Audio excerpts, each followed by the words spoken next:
আজকের ভিডিওটা অত্যন্ত ইন্টারেস্টিং হতে যাচ্ছে, কারণ আমি আজকের ভিডিওতে পৃথিবীর শ্রেষ্ঠ দুইজন লোককে তুলনা করব।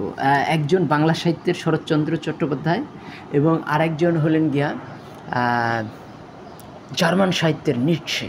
বাংলায় শরৎচন্দ্রের যে প্রভাব, জার্মানিতে নিটশে সেরকম একটা প্রভাব আছে। নিটশে থেকে ইউরোপের দুইজন বিরাট ইসের উৎপত্তি হয়েছিল, বিরাট দুটা ইউরোপের দুটো বিশ্বযুদ্ধের উৎপত্তি হয়েছিল, বিরাট মুভমেন্টের উৎপত্তি হয়েছিল। তো এই শরৎচন্দ্র চট্টোপাধ্যায়কে নারীবাদী বলি, আসলে তিনি প্রচণ্ড পুরুষবাদী, আর নিটশে পুরুষবাদী, সেটা সবাই জানে। তো নিটশে নারীদেরকে বলতেন যে ক্যারিকেচার অফ ম্যান, মানে পুরুষ মানুষের বিকৃত রূপ বা হিজড়া বলতেন। তাহলে তিনি কি প্রকৃত নারী দেখেননি? হ্যাঁ, ইউরোপে ওই সময় প্রকৃত নারীর খুব অভাব দেখা যাচ্ছিল। জার্মানিতে কান্টের পর থেকে কি নারী জন্মাচ্ছিল, জার্মানি অতটা স্বার্থপর হয়ে যায়নি। নারীর যে হৃদয়, সেইটা কিন্তু আমরা আবার উল্টা দিকে শরৎচন্দ্র চট্টোপাধ্যায়ের মধ্যে খুব দেখতে পাই। তার বড় দিদি, মেজ দিদি, তার এই বিপ্রদাস, তার চন্দ্রনাথ, তার মানে প্রত্যেকটা উপন্যাস, দত্তা, তার ষোড়শী নাটক, তার এই দেনা পাওনা, তার এই মানে চরিত্রহীন, প্রত্যেকটা গৃহদাহ, প্রত্যেকটাতে একটা নারী হৃদয়ের সৌরভ যেন মেতে আছে। ঘটনাটা কি? এই দুইজনের তুলনা আজ পর্যন্ত কেউ করেনি, আমি করতেছি। আপনারা গোটা ভিডিওটা শুনেন, এটা একটা বিপ্লবী হবে আশা করছি, অনেক কিছু জানতে পারবেন। তো এই নিটশে ওই সময় ওখানে নারীবাদের উৎপত্তি দেখতে পাচ্ছেন। আর নিটশের প্রায় 50 বছর পরে, 50 ঠিক না, 44 সালে, 1844 সালে নিটশের জন্ম, আর শরৎচন্দ্রের জন্ম 76। তাহলে প্রায় 25 আর 6 31 বছর পরে শরতের জন্ম। কাজেই শরৎ যে সময় শরৎ একটু শেষ দিকে লেখালেখি করেছেন, নিটশের যে সময় হয়ে গেছেন, বোবা হয়ে গেছেন, পাগল হয়ে গেছেন, সেই সময় শরৎচন্দ্র লেখালেখি শুরু করেছেন। শরৎচন্দ্র বেঁচে ছিলেন 60 বছর, আর নিটশে মাত্র 44 বছর বয়স পর্যন্ত তিনি লেখালেখি করতে পেরেছেন, তারপরে তিনি পাগল হয়ে যান। কাজেই নিটশের যে লেখাগুলো, সেইগুলো অনেকখানি ইউরোপের যে টেম্পটেশন, ইউরোপের যে নারীবাদ আর পুরুষবাদের সংঘর্ষ, এটার দিকে গেছে। আর শরৎচন্দ্র যখন লেখালেখি করছেন, তখন ইকবাল প্রমিনেন্ট হয়ে উঠছেন, গোটা ইসে পুরুষবাদ প্রমিনেন্ট হয়ে উঠতেছে। দুইটা বিশ্বযুদ্ধের মাঝখানের সময়টা শরৎচন্দ্রের লেখালেখির সময়, মানে পুরুষবাদের পূর্ণ বিকাশের সময়। কাজেই আমরা অনেকেই বলি যে শরৎচন্দ্র নারীবাদী, আসলে শরৎচন্দ্র প্রচণ্ড পুরুষবাদী। একটু উদাহরণ দিয়ে আপনারা বুঝতে পারবেন। শরৎচন্দ্রের শেষ লেখাটা হলো বিপ্রদাস। এখানে তিনি দেখাচ্ছেন যে মেয়েরা, একটা মেয়ে, ওখানকার নায়িকা 6 দিন মাত্র সেবা করছে একজন আর্তের, এবং তার সাথে সে প্রেম শুরু করে দিছে। তখন ওই বলতেছে, এই নায়ক বলতেছে যে দ্বিজদাস যে বলতেছে, সে বলতেছে যে সেবার দিন আসলে দেখাবো, তোমার চেয়ে 10 গুণ সেবা আমি করতে পারি। তো সেটা কথার কথা না। পরে দেখা যায় যে সেবার যখন দিন আসলো, তখন কিন্তু সে 60 দিন সেবা করলো, এবং সে কোনো অনৈতিক কাজও করলো না। তাহলে একটা মেয়ে সেবা করতে 6 দিন, আর পুরুষ সেবা করতেছে 60 দিন। তাহলে এই যে সে কথাটাও বলছে যে যখন সেবার দিন আসবে তখন দেখাই দেবো, নায়িকাকে নায়ক বলতেছে তোমার থেকে 10 গুণ সেবা আমি করতে পারি। সেটা মুখের কথা না, সে কাজেও দেখিয়ে দিচ্ছে যে পুরুষ মানুষ যে কোনো জায়গায় মেয়ের থেকে 10 গুণ বেশি ইম্পর্টেন্ট। এই কথাটা কেন বলতেছেন শরৎ? আমরা তো শরৎচন্দ্রকে জানি নারীবাদের একটা প্রচণ্ড উদ্দীপনাকারী, নারী হৃদয়ের সৌরভ। আসলে তিনি তো কান্ট পড়া, এবং তিনি তো হিন্দু। তিনি তো আসলে নারীবাদী কে? নারীবাদী হলো রবীন্দ্রনাথ ঠাকুর, আর শরৎচন্দ্র হলেন পুরুষবাদী। এই জিনিসটা আমাদের বুঝতে হবে। শরৎচন্দ্র ফলো করেছেন ইকবালকে, এই জিনিসটা আমাদের বুঝতে হবে। শরৎচন্দ্র ফলো করেছেন কান্টকে, কান্টকে পড়েছেন ইকবাল, শরৎচন্দ্র এবং নিটশে। কিন্তু নিটশে কেন মেয়েদেরকে হিজড়া বলতেন, এই জিনিসটা বুঝতে হবে। কারণ নিটশের জন্ম হচ্ছে সেই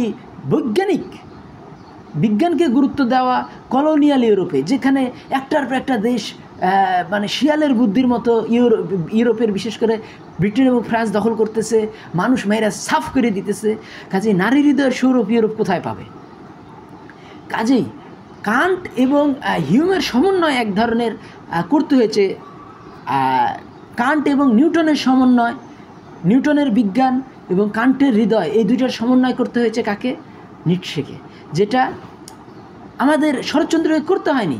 শরৎচন্দ্র যেই যুগে জন্মাইছে সেই যুগটা জার্মানি উঠে আসছে চ্যালেঞ্জ হিসাবে ব্রিটেনের বিরুদ্ধে। তখন ইকবাল মুসলিম হার্টের প্রশংসা করছেন। তিনি বলতেছেন যে মুসলিমের হার্টের সামনে ব্রিটিশের যে ব্রেইন, এইটা একটা বাতির সমান।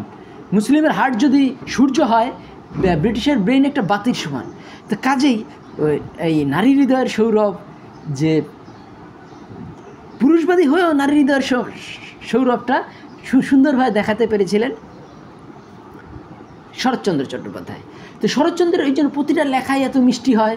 শরৎচন্দ্রের লেখাগুলো যদি আমরা পড়ি দত্তা, শরৎচন্দ্রের লেখা যদি আমরা পড়ি বিরাজ বউ, শরৎচন্দ্রের লেখা যদি আমরা পড়ি মেজ দিদি, শরৎচন্দ্রের লেখা যদি পড়ি আমরা নাম কি বলে, মানে প্রত্যেকটা লেখা অসাধারণ হৃদয়ের ছাপ, অত্যন্ত উদ্দীপনাময়। আর নিটশের লেখাগুলো ক্লান্তিময়। কী জন্য নিটশের লেখাগুলো ক্লান্তিময়? কারণ নিটশেকে ওই নিউটন আর নিউটনের যে বিজ্ঞানবাদ, যেমন নিউটন সম্পর্কে বলতেছে কিডস যে হায় নিউটন, তুমি তো এই রেইনবোর সমস্ত রং উড়িয়ে দিলা। কারণ রেইনবো একটা কবির মনে যে উদ্দীপনা নিয়ে আসে। আর নিউটন করেছে কি, প্রিজমের মাধ্যমে দেখাই দিয়েছে যে নিজেই রেইনবো তৈরি করে ফেলতেছে, যে সাদা আলো 7টা ভাগ তৈরি করে ফেলতেছে। সাদা আলো বেনি আসাহ কালা, বেগুনি, নীল, আসমানি, হলুদ, কমলা, লাল, সব একেবারে নিজের হাতে তৈরি করে ফেলতেছে। তাহলে এই যে পোয়েটিক বিউটি যেটা ছিল আকাশে বিস্তৃত রেইনবো, যেটাতে আমরা আল্লাহর খেলা মনে করতাম, সেটা দেখা যাচ্ছে মানুষ নিজেই রেইনবো তৈরি করতে পারে। রেইনবো একটা বৈজ্ঞানিক ছাড়া কিছুই না, বিশ্লেষণ ছাড়া কিছুই না।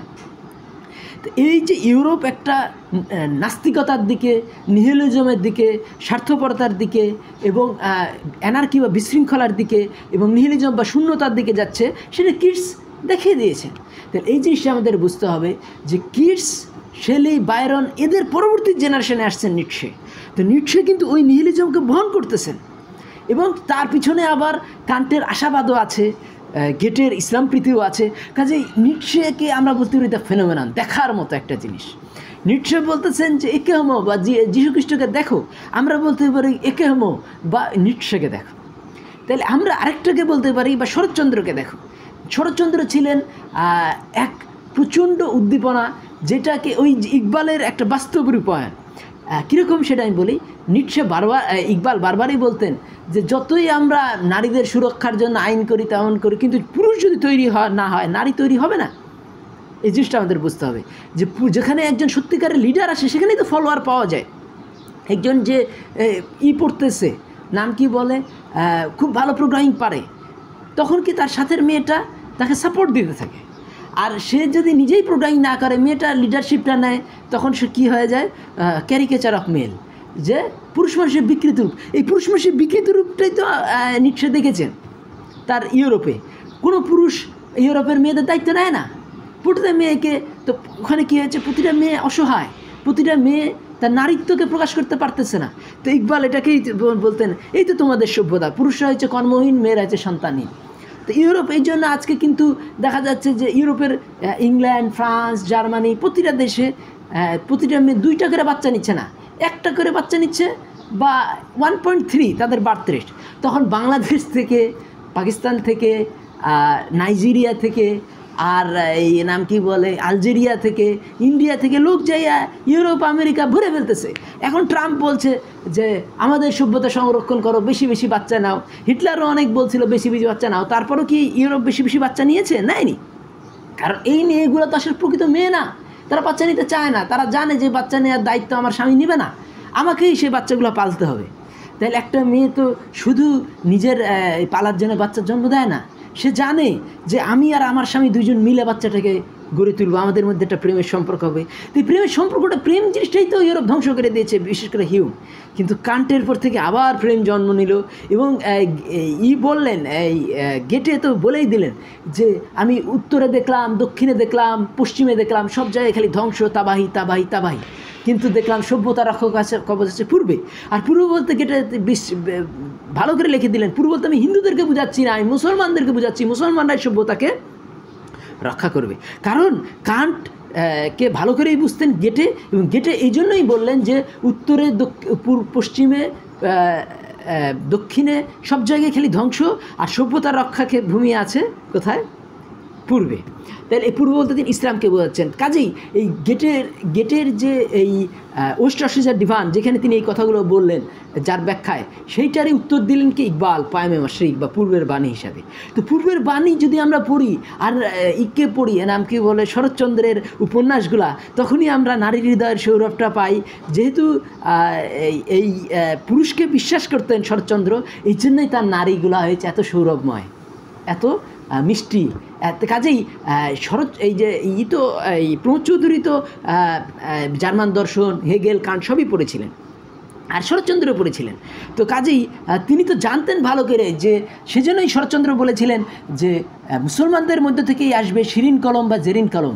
কারণ এই শরৎচন্দ্রের জন্ম ইসলামিক ফিলোসফি, বিশেষ করে জার্মান ফিলোসফি, যেটার উপরে ইসলামের প্রচণ্ড প্রভাব আছে।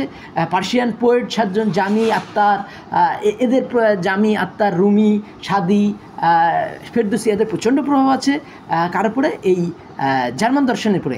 আর ইকবালের পরেও ইসলামী দর্শন গালিবের প্রভাব আছে।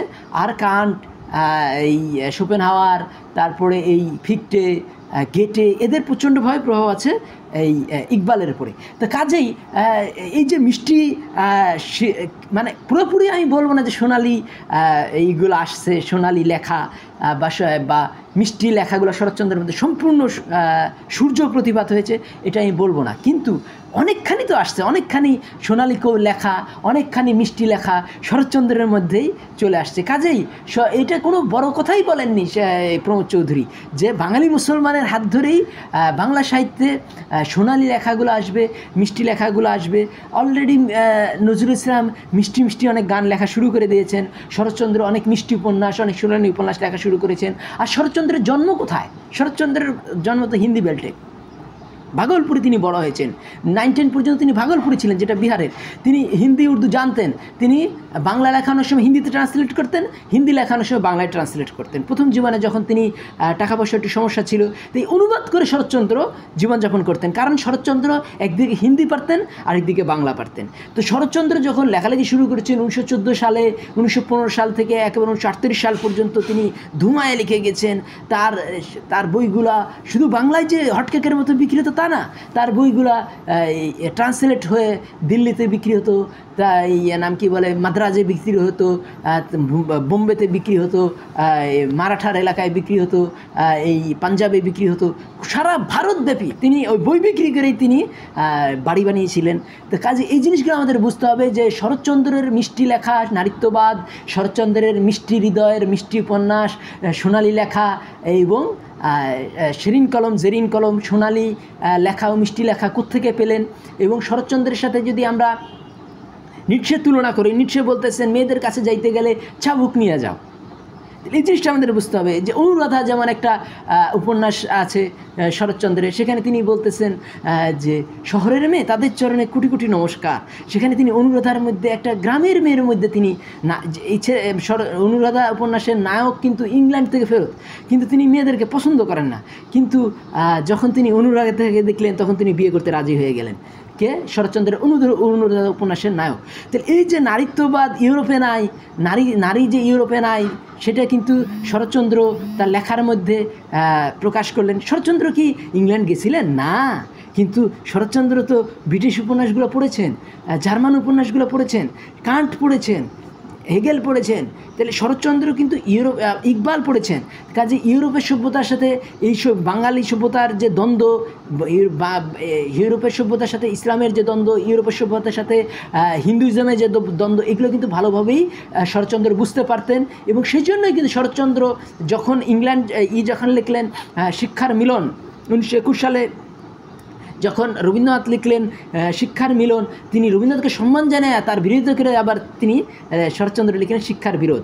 কাজেই আমরা যদি শরৎচন্দ্র এবং রবীন্দ্রনাথকে তুলনা করি, যেটা আমার পরের ভিডিওতে আমি করব, এবং আমরা যদি শিক্ষার মিলন এবং শিক্ষার বিরোধ পাশাপাশি রেখা পড়ার চেষ্টা করি, আমরা যদি পাকিস্তান প্রস্তাব এবং শরৎচন্দ্রের উপন্যাসগুলোকে পড়ার চেষ্টা করি, আমরা যদি নিটশে এবং শরৎচন্দ্রকে পাশাপাশি তুলনা করি, তখন আমরা বুঝতে পারবো যে কেন তিনি বলতেন, নিটশে কেন বলতেন মেয়েদেরকে হিজড়া, ইউরোপের মেয়েদেরকে। কারণ তিনি বলতেন যে ইউরোপের মেয়েরা তো হয়েছে শারীরিকভাবে নারী আর মানসিকভাবে পুরুষ, তাহলে এর থেকে বড় হিজড়ার কী হতে পারে। নিশ্চয় বারবারই এই জন্য বলেছেন তুমি যখন মেয়েদের কাছে যাচ্ছ একটা চাবুক নিয়ে যাও, কিন্তু শরৎচন্দ্র কী বলছেন, তুমি যখন মেয়েদের কাছে যাচ্ছ তুমি ভালোবাসা নিয়ে যাও। তাহলে এই যে শরৎচন্দ্রের এই যে বাঙালি হিন্দু, বাঙালি মুসলমান যেখানে সমাজটা টিকে আছে, যেখানে স্বার্থপরতা চরমভাবে বিকশ হয়নি, প্রত্যেকটা পুরুষ তার বাপ মায়ের দায়িত্ব নিচ্ছে, প্রতিটা সক্ষম পুরুষ তার বাচ্চাদের দায়িত্ব নিচ্ছে, তার মাসুম বাচ্চাদের বড় করে তুলতেছে। আর ইউরোপে কী হচ্ছে, মাসুম বাচ্চাদের ফেলে ফেলে পুরুষরা পালিয়ে যাচ্ছে বাড়ি থেকে, বুড়া বাপ মাদেরকে ফেলে বা এরা পালিয়ে যাচ্ছে, নাম কি বলে, সক্ষম পুরুষরা। তার মানে কি, এই যে কবিতাই তো লিখতেছে, ওয়াল্ট হুইটম্যান সম্ভবত এই কবিতাটা লিখছিলেন যে one flew to the east, one flew to the West, one flew over the কাক্কুস nest. মানে একজন পূর্ব দিকে পালাইলো, একজন পশ্চিম দিকে পালালো, আর একজন কোকিলের বাসার উপর দিয়ে পালাইলো। তা কোকিলের বাসার উপর দিয়ে পালানো মানে কি, এখানে তিনি কাকের বাসা বললেন না, তিনি বাজ পাখির বাসার উপর দিয়ে পালানোর কথা বলছেন না, কবি বলতেছেন কাকের বাসার উপর দিয়ে পালাইলো, কোকিলের বাসার। মানে কোকিলে হয় কি, কোকিল হলো গিয়া ওই কাকের বাসায় জন্ম নেয় আর কোকিলের বাচ্চা। তারপরে কি হলো, যখনই এই কোকিলের বাচ্চাটা কাকের বাসার থেকে একটু বড় হয়, তখন তো কাক বুঝতে পারে এটা তো আমার বাচ্চা না, এটা অন্য পাখির বাচ্চা। তখন কি হয়, ওই কোকিলের বাচ্চাটা তখন পালায় যায় ওই বাসা থেকে। তো ওই জন্য কবি বলছেন যে প্রত্যেকে এমনভাবে তার বাপ মাকে পরিত্যাগ করতেছে যে নিজের বাপ মা না, পরের বাপ মা এটা পালন করেছে, আসলে নিজের বাপ মা না। এই যে one flea over the কাক্কুস nest, যে কাকুর বাসার মানে কোকিলের বাসার থেকে, যেমন কোকিলের বাচ্চা যেমন কাকের বাসা থেকে পালায় যায়, কোকিল তো বাসা বানায় না, কাক্কুস নেস্ট বলছে কাকের নেস্ট থেকে যে কোকিলের বাচ্চাটা বেরোলো, সেই বাচ্চাটা যেভাবে পড়িমড়ি করে পালায় যায় কাকের বাসা থেকে, কারণ জীবন বাঁচাইতে হবে, কারণ ও তো আর আসল বাপ না, ওর তো কাকের ডিমগুলো ফেলে কোকিল তার এই ডিমগুলো দিয়ে গেছে। এই কোকিলের বাচ্চাগুলো যখন কাকের বাসা থেকে বড় হয়, তখন কি হয়, এই কোকিলের বাচ্চাগুলোকে এই কাক তো বড় করে না, কোকিলের বাচ্চাগুলো তখন জানের বাচ্চা দিয়ে কাকের বাসা থেকে পালাই যায়। তো ওই স্ত্রী এমনভাবে জোয়ান ছেলে পেলে একটু বড় হলে 18 বছর বয়স হলে বাপ মাকে ফেলে পালায় যায় যে বাপ মা তখন দেখা যায় বিলাই পালে, কুত্তা পালে, ময়রা পড়ে থাকে, কেউ হাসপাতালে না লোক থাকে না। তাহলে এই জিনিসগুলো আমাদের বুঝতে হবে যে ওয়েস্টার্ন সভ্যতার কী সমস্যাগুলো, ওয়েস্টার্নে কেন নারীত্ববাদ হারায় গেছে, ওয়েস্টে কেন নিটশে বলতেছেন মেয়েদের কাছে যাচ্ছ তুমি চাবুক নিয়ে যাও, আর শরৎচন্দ্র কেন বলতেছেন মেয়েদের কাছে যাচ্ছ তুমি ভালোবাসা নিয়ে যাও, এগুলো বুঝতে হবে, ওয়েস্টার্ন নিহিলিজমকে বুঝতে হবে। এবং এই যে ইকবাল একটা পাকিস্তান প্রস্তাবটা পড়ে দেখেন, ওখানে কিন্তু দুইজনকে খুব প্রচণ্ডভাবে দায়ী করতেছেন ইকবাল যে ওয়েস্টার্ন নিহিলিজমের জন্য। তিনি বলতেছেন যে ওয়েস্টে নিহিলিজম এনেছেন, এই ধর্মীয় নিহিলিজম এনেছেন কি লুথার, আর রাজনৈতিক নিহিলিজম এনেছেন রুশো। তাহলে লুথার আর রুশোর ব্যর্থতা বাঙালি মুসলমানকে পড়তে হবে, বুঝতে হবে, তখন আমরা নিশ্চয়কে বুঝতে পারবো, শরৎচন্দ্রকে বুঝতে পারবো, ওয়েস্টার্ন সমাজ কেন তিতা হয়ে গেছে, আর এই দেশের সমাজ কেন এত মিষ্টি, এই জিনিসগুলো বুঝতে হবে। তখন কী হবে, বাঙালি মুসলমান তখন সায়েন্সে নোবেল প্রাইজ পাবে, বাঙালি মুসলমান তখন সাউথ ইন্ডিয়ার মতো 200 কোটি বাজেটের মুভি করতে পারবে। আমার কথাগুলো ভালো লাগলে আমার চ্যানেলটি সাবস্ক্রাইব করুন, লাইক বাটন ক্লিক করুন। ধন্যবাদ।